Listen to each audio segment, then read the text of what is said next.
The transport ship moved slowly through space toward the massive station. Ambassador Hoon sat in his chair and looked out the window. The Galactic Council station was huge. It was bigger than any human city. Thousands of ships from different alien races floated around it like small insects. Hoon touched his uniform jacket. Inside was a small device that could send secret messages. He hoped he would not need to use it. But he knew today might be the last day humans could speak freely in space. "Sir, we are getting close," said Nari. She was the military officer assigned to protect Hoon.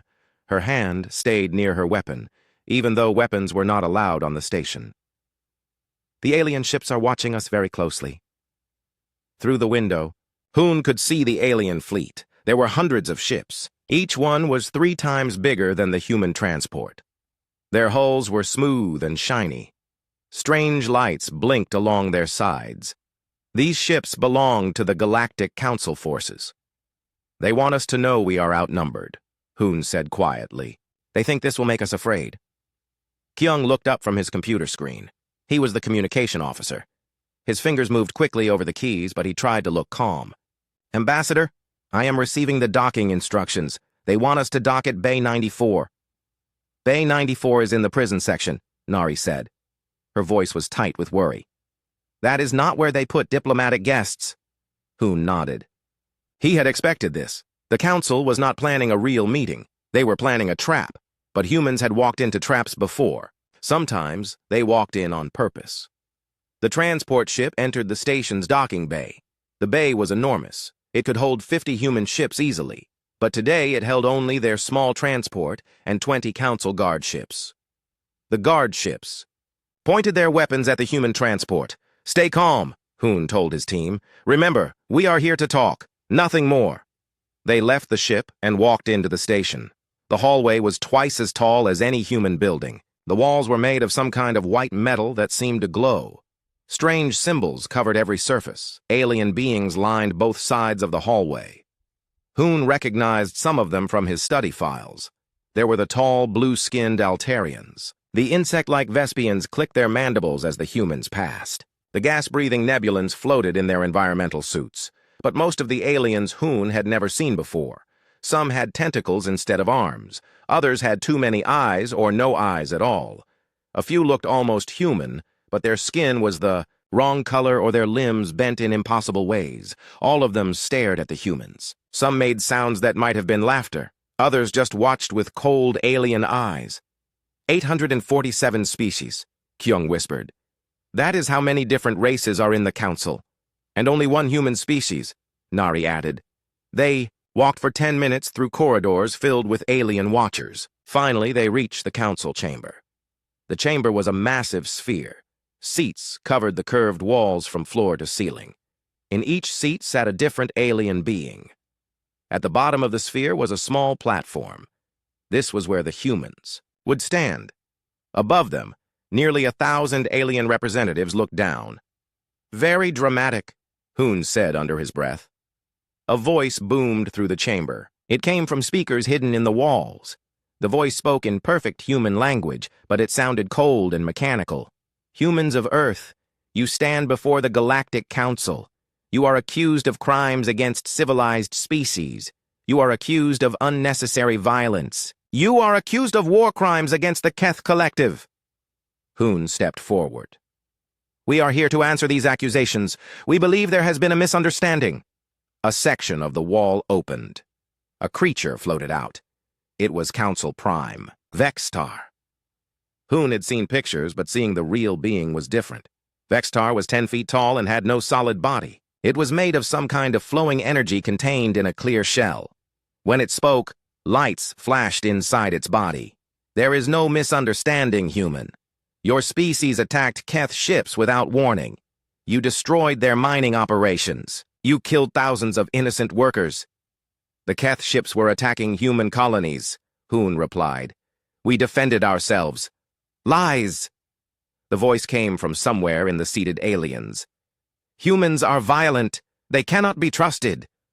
More voices joined in. Soon the chamber filled with alien sounds. Some were words in languages Hoon did not know. Others were roars, clicks, whistles, and electronic noises. Vextar raised one of its energy tentacles. The chamber became quiet. "The Council has decided," Vextar said. "Humans are too dangerous to remain free in space. You will surrender all. Military ships. You will accept Council protection. Your species will be relocated to a safe world where you cannot harm others." Hoon felt his heart beat faster. This was exactly what Earth Command had feared. The Council was not interested in justice. They wanted to remove humans from space completely. "And if we refuse?" Hoon asked. "Then the Council will enforce its decision. We have 10,000 ships. You have perhaps 100. The choice should be obvious." Kyung touched his communication device very carefully. His fingers sent a coded message that would take several hours to reach the human fleet. The message was simple. "Trap confirmed. They plan to imprison us all." Nari stepped closer to Hoon. She spoke very quietly. "Sir, I count at least 50 different weapons pointed at us right now. If shooting starts, we will not survive." Hoon looked up at the alien faces staring down at him. Some looked curious, others looked angry. A few seemed almost sad, but most looked confident. They believed humans would surrender without a fight. "Council Prime Vextar," Hoon said in a loud, clear voice. "This is a serious decision. My species will need time to consider your generous offer." "How much time?" Vextar asked. 24 hours. The chamber erupted in alien sounds again. Some of the aliens seemed angry that humans would dare to ask for time. Others seemed amused that humans thought time would help them. Vextar considered for a long moment. Its energy body pulsed with different colors. "Very well. You have 24 hours. You will remain on this station as our guests. Consider your answer carefully. The Council's patience is not unlimited."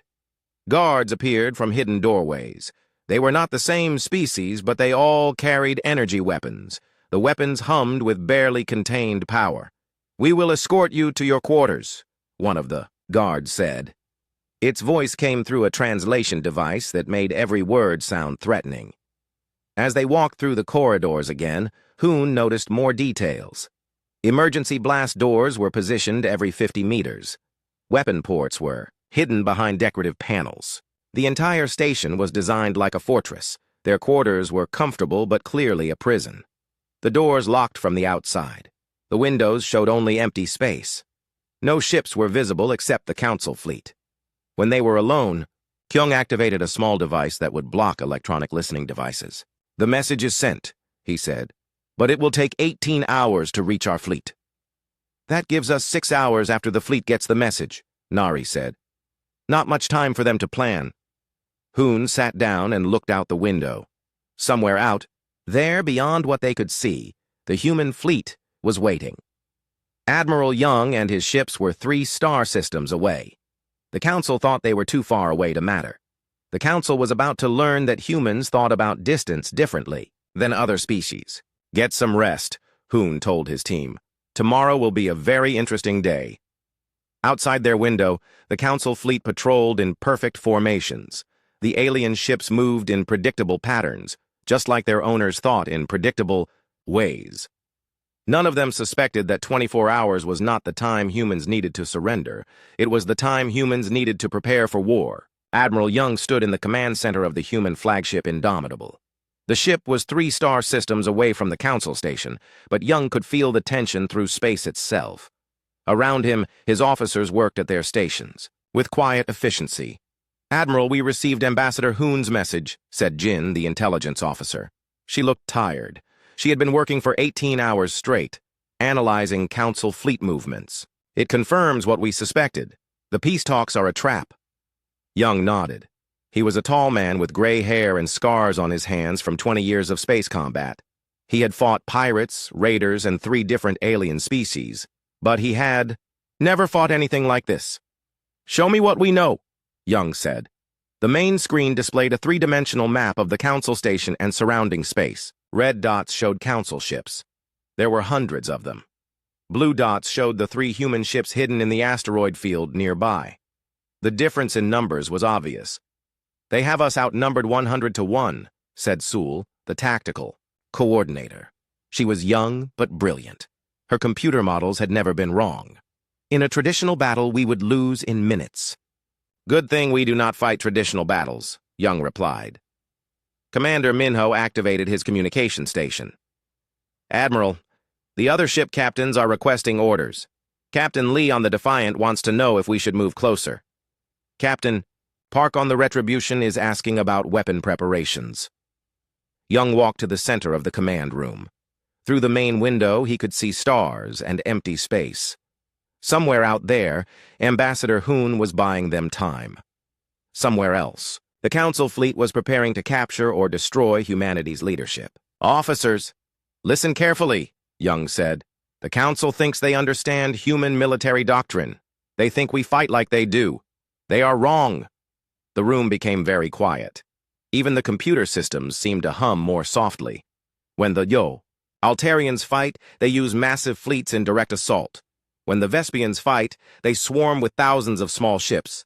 When the Keth fight, they use long-range bombardment from safe distances. Every species in the Council fights the same way their ancestors fought for thousands of years. Young touched a control panel. The display changed to show historical battle records from Earth. Humans fight to win. But more than that, we fight to make sure our enemies can never threaten us again. We do not just defeat our opponents. We convince them that fighting us was the worst mistake they ever made. Jin activated her intelligence files. Admiral, I have been studying Council military records for 6 months. Their tactics have not changed in over 1,000 years. They fight with honor. They follow rules. They try to minimize casualties. How boring, said Sul. No wonder they have been having the same wars for centuries. The Council expects us to either surrender or fight a losing battle for honor, Young continued. They do not expect us to fight a winning battle for survival. The communication system activated. It was a secure channel from Earth Command. General Kim's face appeared on the screen. He looked worried. Admiral Young, what is your status? We just received word that the Council is planning to imprison all human leadership. The Earth government is demanding immediate action. Understood, General. We are preparing to respond. Admiral, I must remind you that we cannot afford to start a war with the entire Galactic Council. We are outnumbered and outgunned. Young smiled. It was not a pleasant smile. General, we are not starting a war. We are ending one before it begins. The transmission ended. Young turned back to his officers. Sul, show them the real battle plan. Sul activated a new display. This one showed the Council station, but now it was covered with dozens of red targeting markers. Each marker indicated a critical system: power generators, weapons arrays, shield generators, communication centers. The Council station is not just their government center, Sul explained. It is also their primary military command post. If we can neutralize it, we cripple their ability to coordinate their forces. But first, we have to get close enough, Minho said. Their sensors will detect us long before we reach weapon range. Not if they invite us in, Young replied. Jin brought up another display. This one showed diplomatic communication protocols. Admiral, the Council expects us to send negotiators. They think we will try to bargain for better terms. And we will. Sort of. Young activated the ship's intercom system. All hands, this is the Admiral. In 12 hours, we will begin our approach to the Council station. We will be broadcasting standard diplomatic codes. To their sensors, we will appear to be a small delegation coming to negotiate. He paused and looked around the command center. Every officer was watching him carefully. What they will not see is that our ships have been modified for this mission.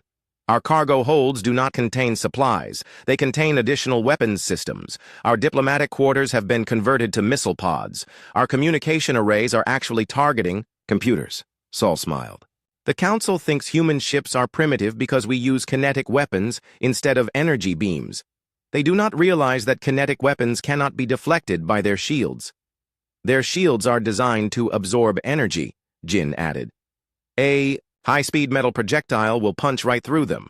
Minho received a new message on his communication panel.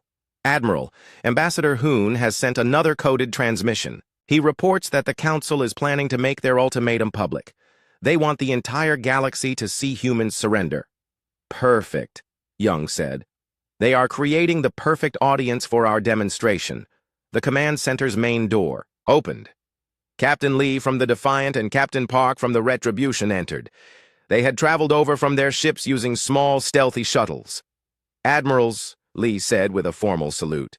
"Our crews are ready. All weapon systems have been tested. All targeting computers are synchronized." "Any concerns?" Young asked. Park spoke up. "Sir, some of the crew are worried about Ambassador Hoon and his team. If shooting starts, they will be trapped on the station." Young nodded. This was the part of the plan he liked least. But Hoon had volunteered for this mission knowing the risks. Ambassador Hoon understands the situation.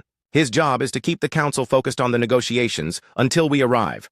Our job is to make sure his sacrifice has meaning. "Sacrifice?" Lee asked. "The Council station has defensive systems. They will try to fight back when we attack. In a battle, there are always casualties." Young's voice became very quiet. "But if we do this right, Ambassador Hoon's team will be the last humans to die in this war." Sol activated another display. This one showed communication intercepts from the Council fleet. "Admiral, the Council is broadcasting news of the human negotiations to every world in the galaxy. They are presenting this as the final proof that humans are weak and can be controlled." "Let them," Young said. "When this is over, every species in the galaxy will know exactly what humans are capable of. They will also know what happens to anyone who threatens human space." Jin downloaded new intelligence data from Earth Command. "Admiral, our spy networks report that several Council species are already preparing victory celebrations. They think the human problem has been solved. They are about to learn that the human problem has just begun," Young replied. Minho received final confirmation from the fleet. "All ships report ready, Admiral. We can begin our approach in 10 minutes. Young looked out the main window. More time. In a few hours, that empty space would be filled with burning wreckage. The Council fleet would be destroyed. The station would be crippled, and every species in the galaxy would receive a very clear message about humanity's place in the universe. "Begin the approach," Young ordered. "Broadcast diplomatic codes. Make sure they think we are coming to surrender." The 3 human ships activated their engines and began moving toward the Council station. To any observer, they looked like a small, defeated fleet coming to negotiate the terms of their surrender. But hidden inside their hulls were weapons that could crack planets. Hidden in their computers were targeting solutions for every Council ship. Hidden in their crews was the determination to make sure this day would be remembered for 1,000 years. The Council was about to learn that humans did not just fight wars. They finished them. The human fleet appeared from hyperspace like ghosts materializing from a nightmare. One moment, the space around the Council station was empty except for patrol ships. The next moment, 3 massive human vessels hung in the void, their dark hulls reflecting the station's lights. Admiral Young stood in the command center of the Indomitable and watched the chaos begin on his screens.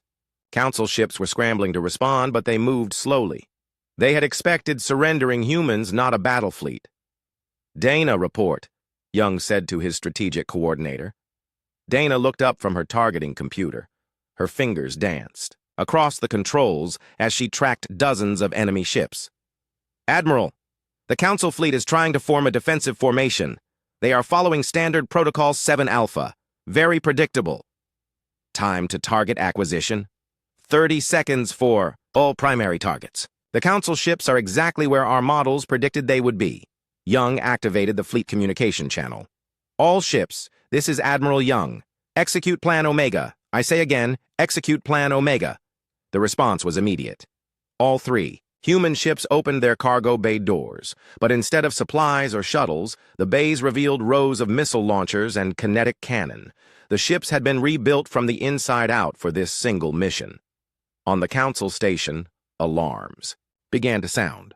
Ambassador Hoon heard them from his locked quarters. He walked to the window and saw the human fleet. Even from a distance, he could see weapon ports opening along their hulls. "It is time," he said to Nari and Kyung. The first Council ship to respond was the cruiser Eternal Glory. It belonged to the Altarian fleet. The ship turned toward the human vessels and charged its main energy cannon. The weapon could destroy a small moon. The weapon fired. A brilliant beam of blue energy lanced across space toward the Indomitable.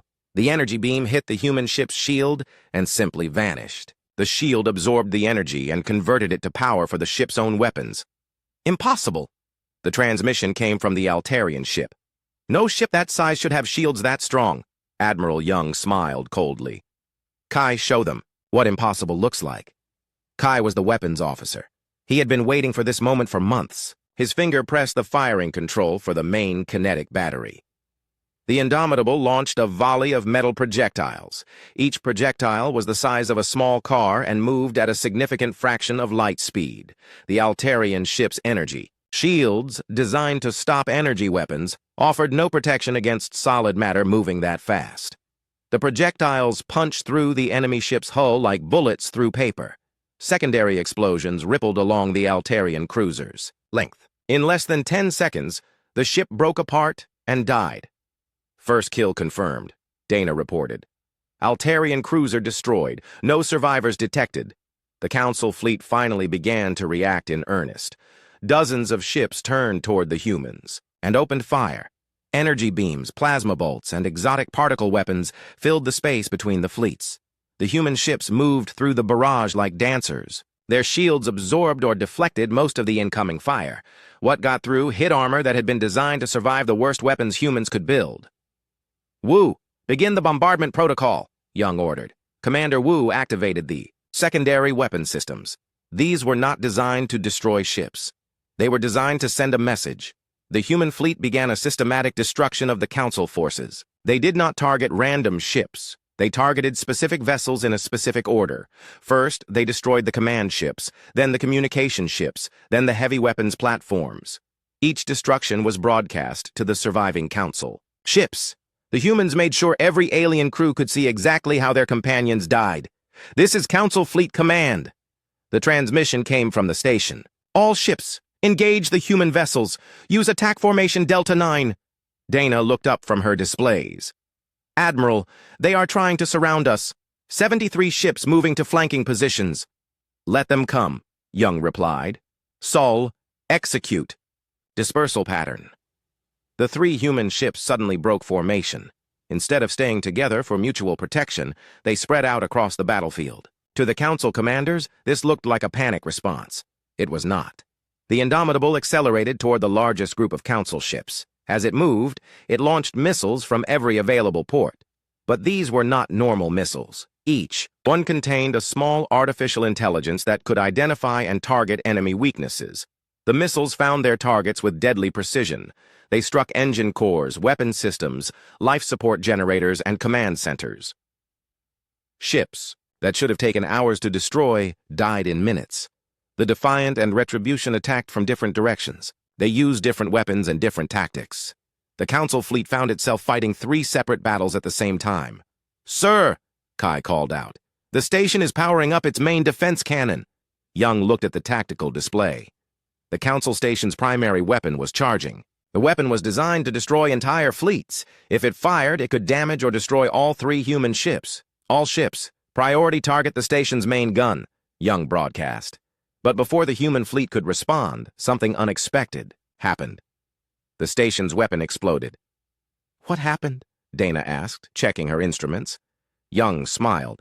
"Ambassador Hoon happened." Inside the station, Hoon and his team had not been idle. When the battle started, Nari had used a small explosive device to break down their door. The 3 humans moved through the station's corridors, using Kyung's knowledge of alien technology to sabotage critical systems. "The weapon's power core has been overloaded," Kyung reported as they ran through a maintenance tunnel. "It will take hours to repair." "Excellent work," Hoon replied. "Now let us see if we can help our friends outside." The battle continued to rage around the station. More Council ships arrived from nearby systems, but they fared no better than the first wave. Human weapons and tactics proved superior again and again. The Council tried energy weapons. The humans absorbed the energy and used it to power their own systems. The Council tried missile attacks. Human point defense systems destroyed the missiles before they could hit. The Council tried ramming attacks. Human ships simply moved out of the way and destroyed the attacking vessels. "Admiral," Dana reported, "we have destroyed 47 Council ships. Estimated enemy casualties are approaching 50,000. Young felt no satisfaction in the numbers. War was never something to celebrate, but sometimes war was the only way to prevent even greater suffering. "Open a channel to the council station," he ordered. The communication system activated. Young's image appeared on screens throughout the station and on every surviving council ship. "Council Prime Vextar. This is Admiral Young of the Earth Defense Fleet. I am calling to offer you a chance to surrender." The response came immediately. Vextar's energy form appeared on the human ship's main screen, the alien being pulsed with angry red light. "You dare demand our surrender? We still have hundreds of ships. We will destroy you." "You had hundreds of ships," Young corrected. "Now you have dozens, and those dozens are about to learn why humans do not fight fair wars." Young terminated the communication and turned to his weapons officer. "Kai, show them what a human bombardment really looks like."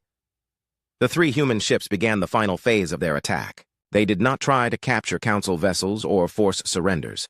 They simply destroyed everything that could fight back. The bombardment was precise, efficient, and terrifying. Human weapons found every weakness in council ship designs. Human tactics exploited every flaw in council military doctrine. Human crews fought with an intensity that no other species could match. In 30 minutes, the great council fleet was reduced to burning wreckage and fleeing survivors. The battle was over, but the real message was just beginning. The space around the council station looked like a graveyard. Pieces of destroyed ships drifted in slow, silent orbits. Emergency lights blinked on twisted metal. Here and there, small explosions still lit up the darkness as damaged systems finally failed.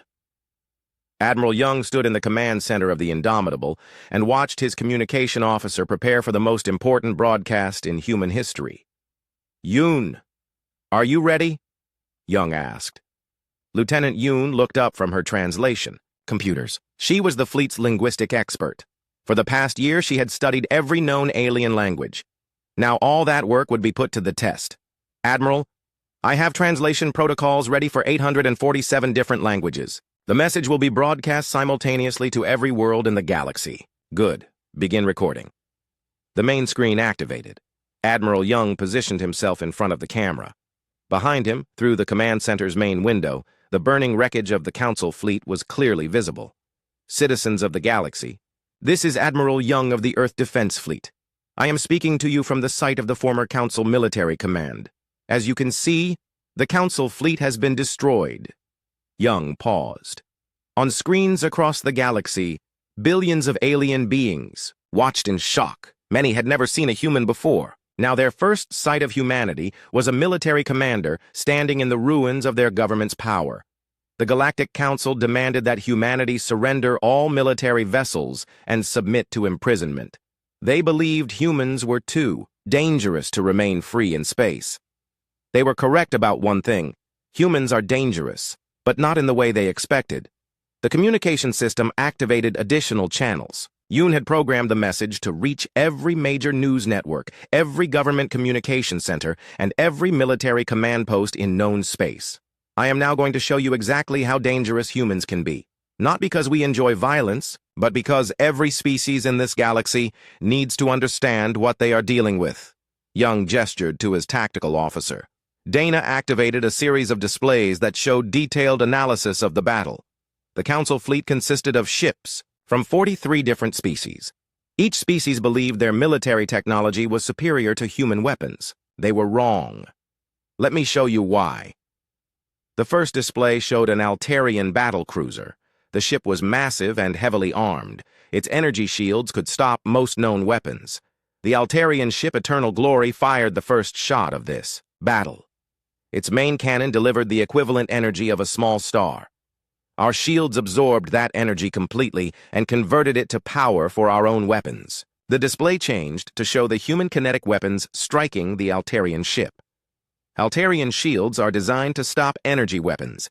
They cannot stop solid projectiles moving at high velocity. Result? The ship was destroyed in 8 seconds. Estimated time for any human fleet to destroy all Altarian defense forces, 6 hours. Hana watched the broadcast from her position on the Retribution. As the fleet's information warfare specialist, she had helped design this psychological operation. Every detail was calculated to have maximum impact. The broadcast continued with analysis of other destroyed ships. Young showed how human weapons had defeated Vespian swarm tactics, Keth long-range bombardment, and Nebulan stealth technology. Each of these species has fought wars for thousands of years. Each believed their way of fighting was the best in the galaxy. Each was wrong. Human military doctrine is based on one simple principle: win the war, not the battle. The display changed to show tactical recordings from the human ships. Alien viewers could see exactly how the human crews had identified weaknesses and exploited them. We do not fight for honor. We do not fight for glory. We fight to protect our people and ensure our enemies can never threaten us again. This means we study our opponents carefully. We learn their weaknesses. We prepare our attacks in advance. Tay activated his analysis station on the Defiant. His job was to monitor alien communication networks and track their responses to the broadcast. "Admiral," Tay reported over the secure channel, "I am detecting massive communication traffic throughout the galaxy. Government emergency sessions are being called on dozens of worlds. Military commands are requesting immediate strategic assessments." Young nodded but continued his broadcast.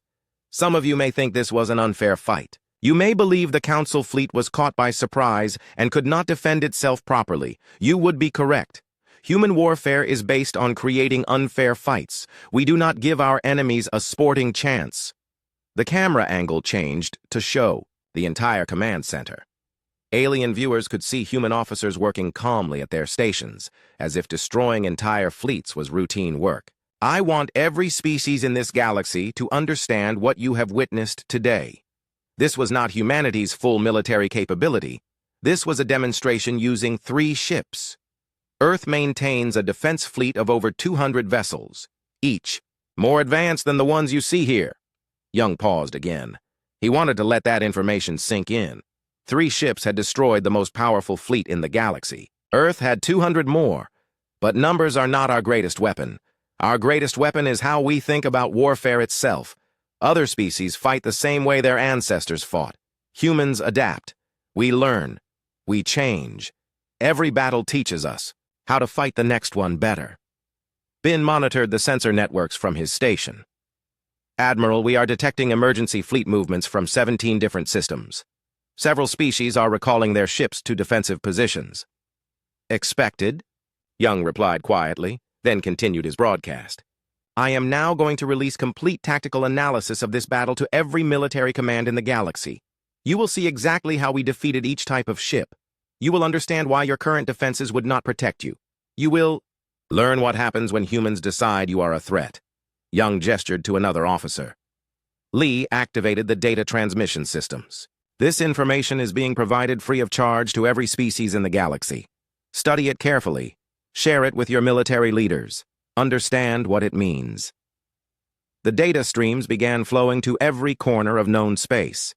Detailed analysis of human weapons, tactics, and capabilities. Battle recordings that showed exactly how each Council ship had been destroyed. Technical specifications that proved human technology was more advanced than anyone had suspected. "Why are we giving you this information? Because we want every species to make an informed decision about humanity's place in the galaxy. We want you to understand exactly what you would be fighting if you choose to threaten human space." Sue managed the communication networks from her station on the Indomitable. She made sure the message reached every possible destination, including planets that were not officially part of the Galactic Council. "To those species who prefer peace, we offer friendship and trade. To those species who prefer conflict, we offer this demonstration as a warning. Choose carefully. The consequences of your choice will be permanent." The broadcast was reaching its climax. Young had saved the most important part for last. The Galactic Council believed they could judge humanity's fitness for space travel.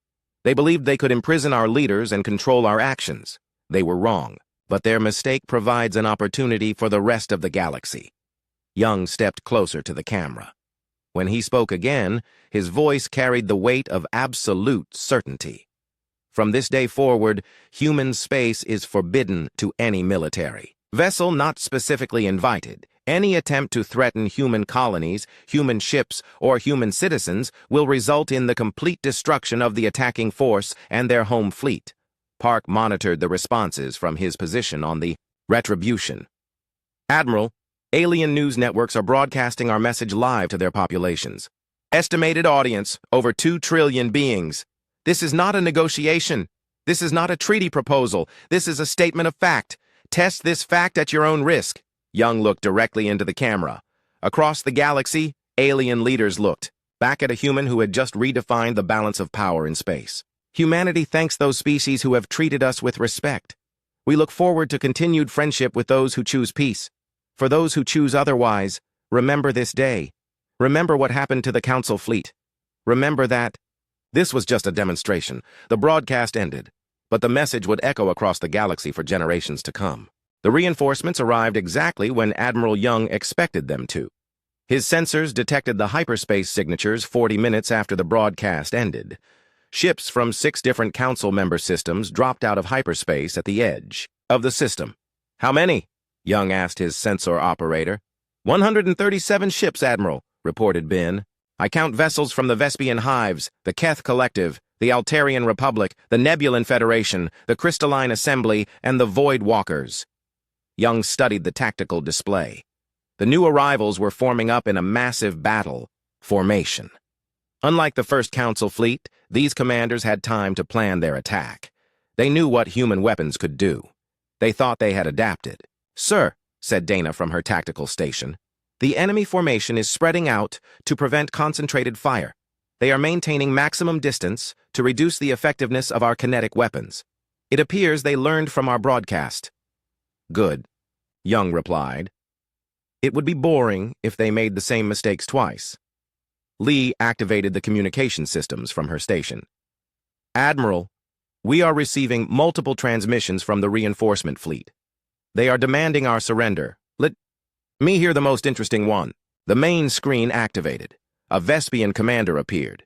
The insect-like being's mandibles clicked rapidly as it spoke. The translation system converted its sounds into human language. Human vessels, this is Hive Commander Zixval of the 4th. Battle Swarm. You are outnumbered 45-1. Your demonstration against the First Fleet was impressive, but you cannot fight our combined forces. Surrender now, and your deaths will be quick. Young smiled. Bin, analyze their formation. Pattern. Bin's fingers danced across his sensors. Admiral, they are using a modified pincer formation. The Vespians are forming the center with their swarm ships. The Keth are taking long-range positions. The Altarians are moving to flank us from both sides. The other species are providing, support roles. Classic combined arms tactics, Dana observed. They are trying to use each species' strengths while covering their weaknesses. Very smart, Young agreed. Unfortunately for them, they are still thinking like the Council. They believe this is a battle between fleets. Young activated the Fleet Communication Channel. All ships, this is Admiral Young. Execute Plan Sigma. I repeat, execute Plan Sigma. The 3 human ships suddenly changed course. Instead of maintaining their defensive formation around the station, they began moving in different directions. To the Council reinforcements, it looked like the humans were retreating. The Vespian commander's image reappeared on the screen. Humans are fleeing. All ships, pursue and destroy. The Council formation broke apart as different species tried to chase different human ships. The careful battle plan dissolved into a chaotic pursuit. Perfect, Young said. Sol, begin the hunting pattern. Commander, Sol activated her tactical computers. For months, she had studied the combat patterns of every species in the galaxy. She knew exactly how each one would react under pressure. The Indomitable turned toward the Vespian swarm. The insect ships moved in perfect coordination, like a flock of birds.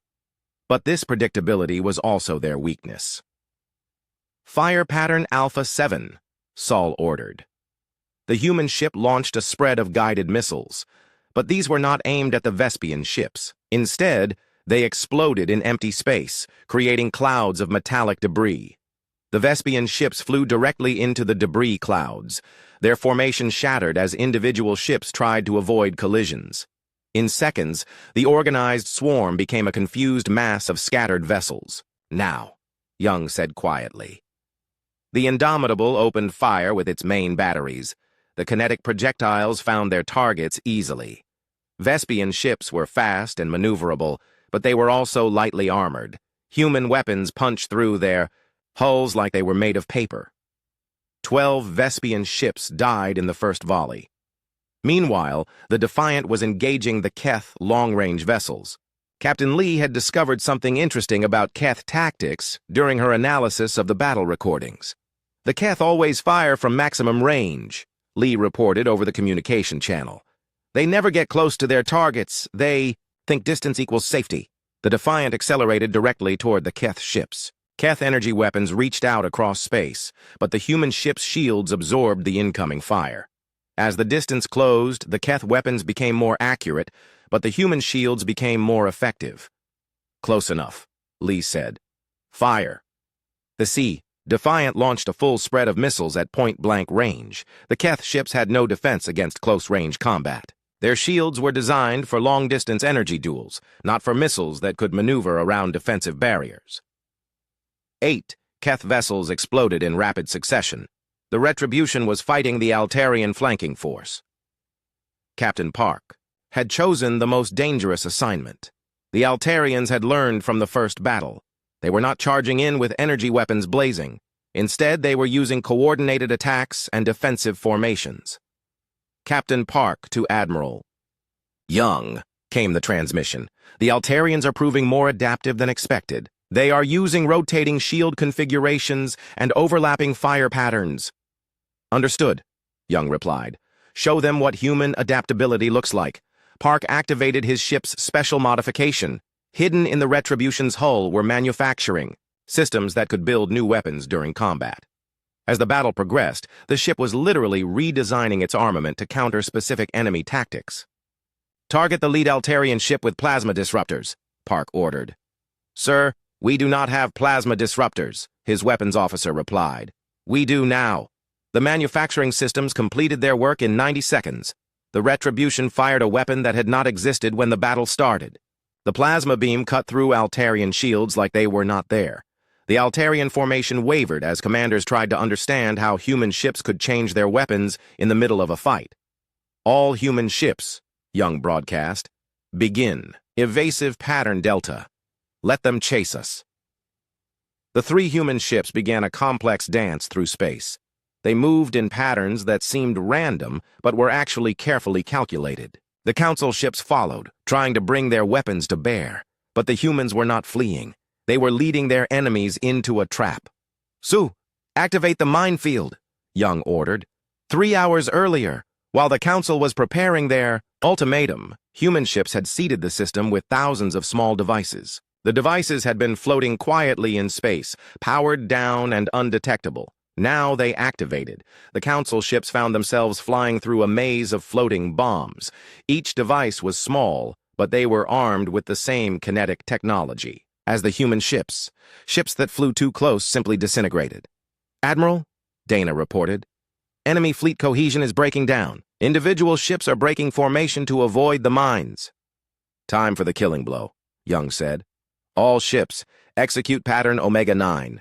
The 3 human ships suddenly stopped running. They turned and accelerated back toward the scattered Council forces. But now they were not fighting a coordinated fleet. They were hunting individual ships that had been separated from their support. The slaughter was methodical and precise. Human weapons found their targets with mechanical accuracy. Human tactics exploited every moment of confusion and fear. Human crews worked with the efficiency of machines and the determination of warriors.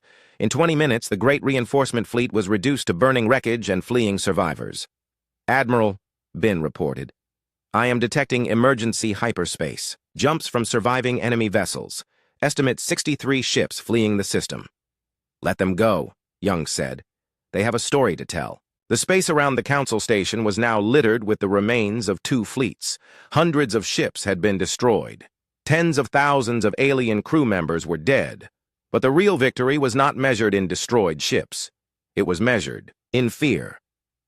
Across the galaxy, alien commanders watched the recordings of the battle. They saw how human ships had adapted to every tactic and defeated every strategy. They saw how 3 human vessels had destroyed over 200 Council ships.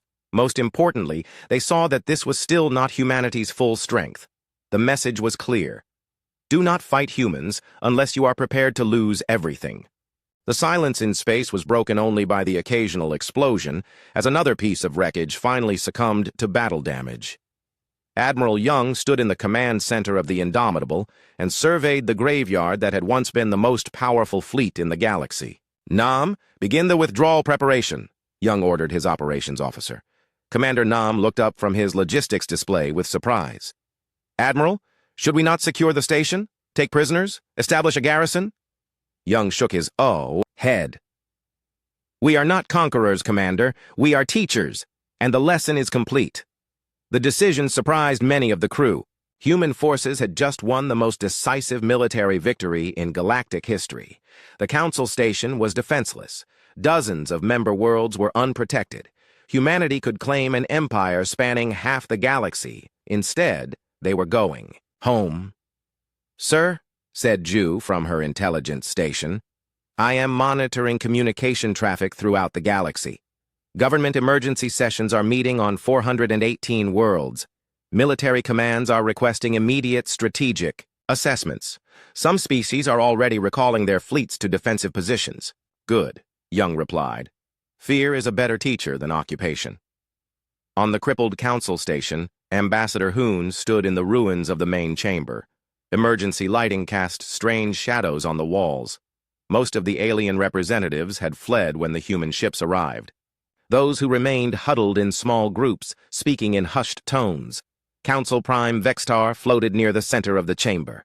The energy being's normally bright form had dimmed to a pale glow.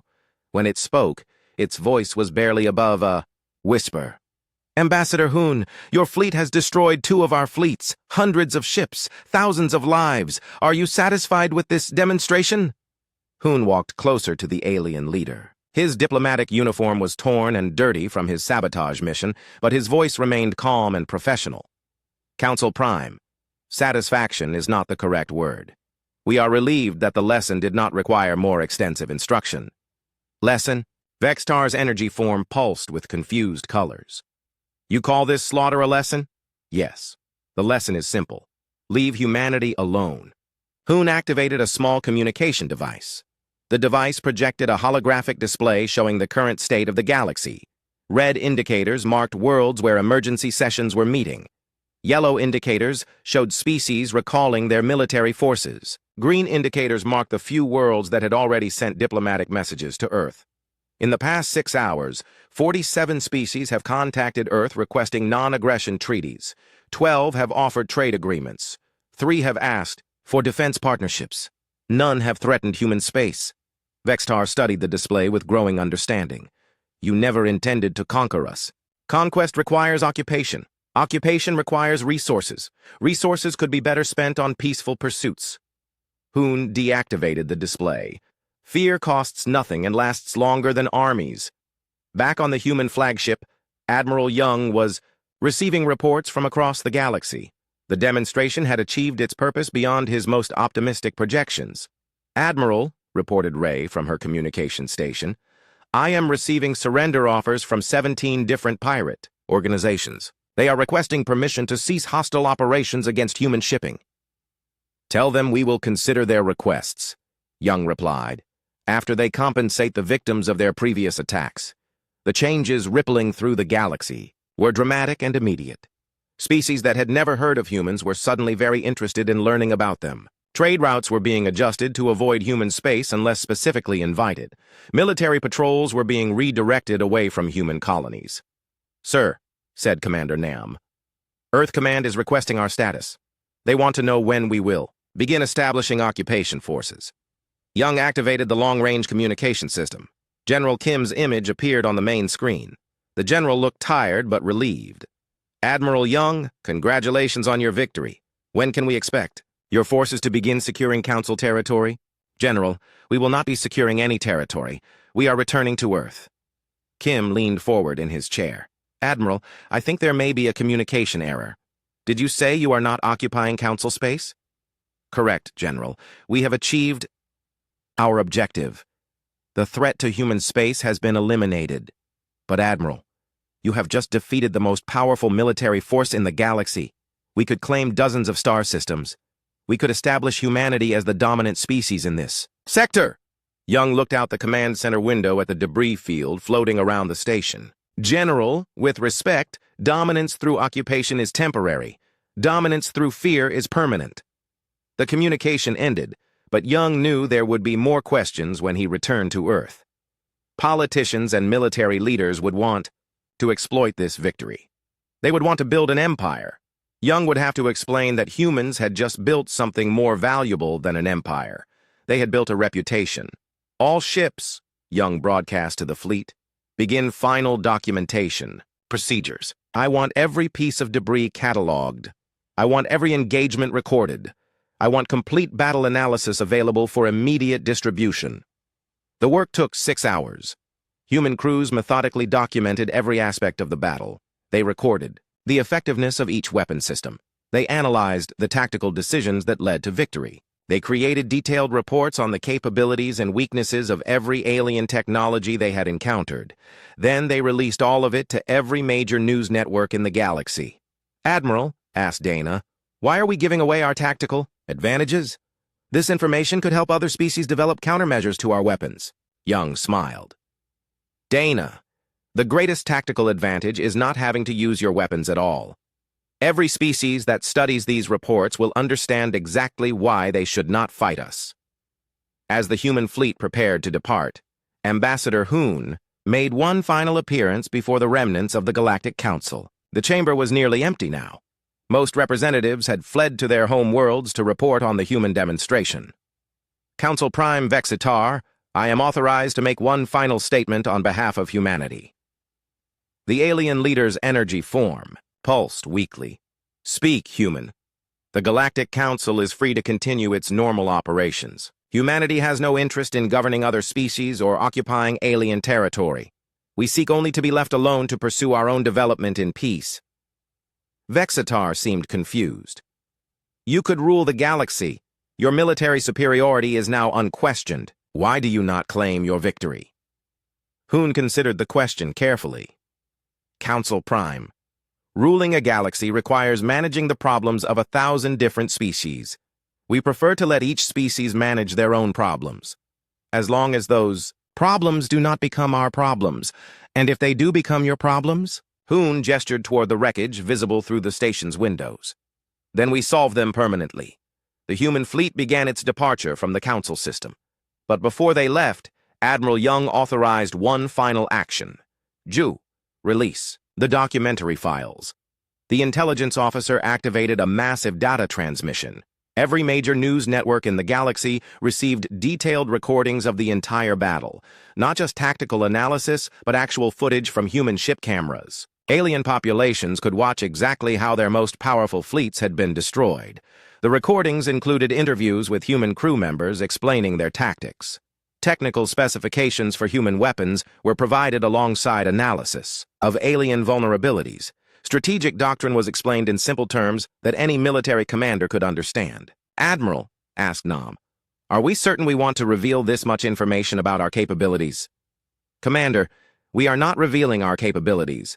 We are revealing what we did with 3 modified ships and a crew of 300 humans.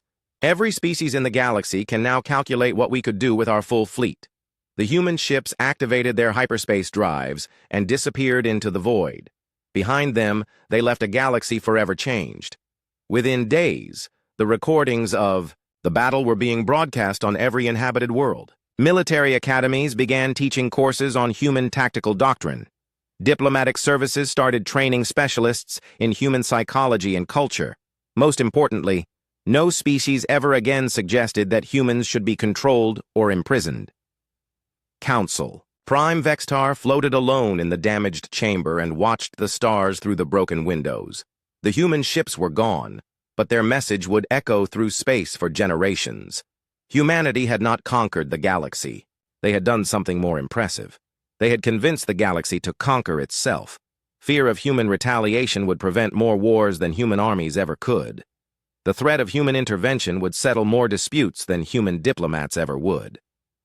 The knowledge of human capabilities would deter more aggression than human weapons ever would. The humans had taught the galaxy a lesson that would not soon be forgotten. Some species were too dangerous to threaten, too powerful to control, and too wise to provoke. Humanity had earned their place in the galaxy not through conquest, but through the simple demonstration that conquest was unnecessary when respect could be obtained through